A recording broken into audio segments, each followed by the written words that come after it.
Une soirée avec moi, édition polyglotte. Alors au départ, j'étais pas du tout partie pour réviser, je venais de me faire coiffer, j'étais KO, puis je me suis rappelé que j'avais pas révisé la veille parce que j'avais aussi eu des choses à faire. Et là, je me suis dit, bon, vas-y, mets-toi au travail. Au début, j'ai mis de la musique tout en rangeant ma chambre. Après, je me suis mis au travail, j'ai apporté ma gourde, j'ai mis mon petit timer. L'application que j'ai utilisée, c'était une toute nouvelle, je l'avais jamais testée avant, donc je la mets dans la description. La plupart du temps, quand j'étudie le coréen ou les langues en général, j'utilise la méthode Pomodoro, c'est-à-dire 25 minutes de travail pour 5 minutes de pause. Et d'ailleurs, regardez mes ongles, comment ils sont trop beaux. Je vous mets ma prothésiste ongulaire dans la description.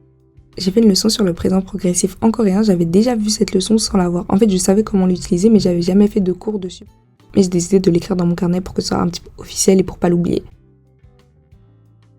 Après 25 minutes, j'étais KO, je suis allée dans mon lit et j'ai pris un livre que j'ai acheté au Brésil. C'est La fiancée du dieu de la mer et je le lis en portugais. J'ai aucun sens des priorités, je ne suis même pas supposée être en train d'apprendre le portugais. Ça m'énerve, j'aurais dû lire en coréen, ça m'aurait aidé à pratiquer encore plus, mais bon, ce n'est pas grave. Mon objectif, c'est de parler 7 langues en 2 minutes.